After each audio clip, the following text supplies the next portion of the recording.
Cube Radio.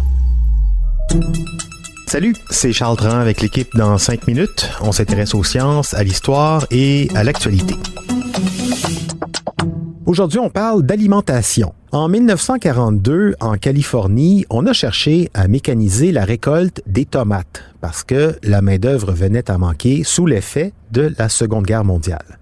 La première machine créée pour cueillir des tomates massacrait littéralement les récoltes avec la délicatesse d'un char d'assaut. Oui, les premières machines réussissaient à se déplacer, à couper les pieds des plants de tomates, mais après, ça virait rapidement au désastre. Les tomates devenaient de la bouillie et s'écrasaient contre le mécanisme et se mélangeaient avec la terre dans une sauce pas tout à fait comestible. Les chercheurs dans le domaine de la mécanisation ont alors décidé qu'il était peut-être plus pertinent de développer génétiquement une tomate adaptée à la machine plutôt que d'inventer une machine adaptée aux tomates. Anne-Sophie Carpentier nous raconte l'histoire incroyable et étrange de la variété sauvage de tomates L. chismani et son gène J2 qui vont littéralement révolutionner le monde de la tomate. La tomate d'industrie, c'est le fruit et légume le plus consommé sur la planète et le plus démocratique au monde.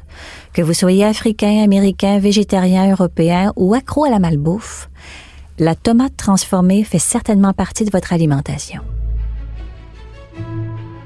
Mais ce que peu de personnes savent, c'est que la tomate de l'agro-industrie que l'on mange dans les pizzas, dans le ketchup, dans la pâte de tomate, dans la sauce tomate industrielle, eh bien, ces tomates-là sont bien différentes des tomates que l'on peut faire pousser sur nos balcons ou celles que l'on retrouve au supermarché. Les tomates d'industrie ont été créées par hybridation à l'Université de Davis aux États-Unis. Dans son livre « L'Empire de l'or rouge », le journaliste Jean-Baptiste Mallet raconte que l'Université Davis et son centre de ressources génétiques de la tomate ont joué un rôle crucial dans l'industrie de la tomate. En fait, la personne qui a véritablement été l'architecte de la tomate d'industrie, c'est un des professeurs de l'université, Charles Madeira Rick. C'est lui qui a pu isoler des gènes particuliers pour en faire une tomate distinctive, une véritable tomate de combat prête à se faire cueillir par des machines agricoles. Mais en plus d'être l'architecte de la tomate, on dit aussi que Charles Madeira Rick, c'est une sorte d'Indiana Jones ou un biopirate.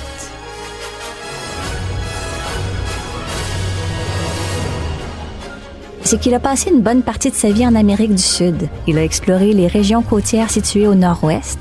Ces régions-là sont le bassin d'origine de la tomate. Et c'est là qu'on trouve encore des variétés sauvages qui étaient consommées par les Aztèques. Et là-bas, entre 1948 et 1992, il a découvert de nombreuses variétés de tomates sauvages. Il y en a de toutes les couleurs et il y en a certaines qui peuvent pousser sans arrosage ni intervention humaine. J'aimerais beaucoup ça, avoir cette variété-là sur mon balcon cet été. Mais retournons à Charles Rick. C'est aux îles Galapagos que Charles Rick a découvert la variété L. chismani. Cette variété-là portait en elle un gène très spécial et qui allait être promis à un grand avenir industriel, le gène G2. Bon, la tomate L. chismani, c'est une tomate orange. Et Charles Rick, en les prélevant, s'était aperçu que ces tomates-là se détachaient très facilement. On comprend bien que le fait que la tomate se détache facilement du plant, eh bien, ça pouvait potentiellement révolutionner la mécanisation des tomates aux quatre coins du monde. Mais pour isoler le gène en laboratoire, il fallait d'abord la faire pousser. Et ça n'a pas été simple du tout. Une fois les graines rapportées en Californie, Charles Rick parvenait pas à les réensemencer. Il plantait ses graines, mais rien germait. Les tomates ne poussaient pas. Il a essayé plein de stratégies différentes. Il a modifié un grand nombre de paramètres, mais à chaque fois, ça ne marchait pas. Et puis un jour, il a eu l'idée que ces graines de tomates-là des Galapagos devaient peut-être être digérées par des animaux avant d'être réensemencées.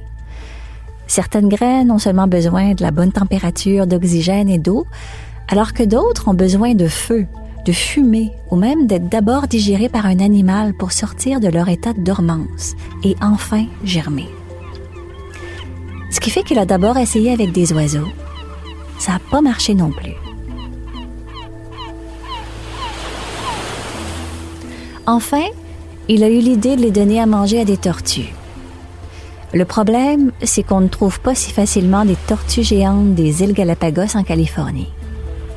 Mais Charles Rick s'est souvenu qu'il avait un ami scientifique à Berkeley qui avait rapporté 2 tortues des Galapagos. Et il lui a demandé de nourrir les tortues avec des graines de tomates L. Shismani. Quelque temps plus tard, Charles Rick a reçu par la poste des gros paquets d'excréments de tortues.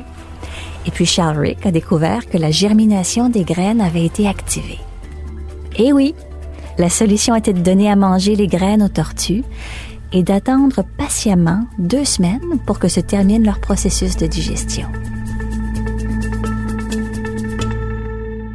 Et oui, et c'est comme ça que Charles Rick a pu les réensemencer et que le gène J2 a révolutionné donc l'industrie de la tomate.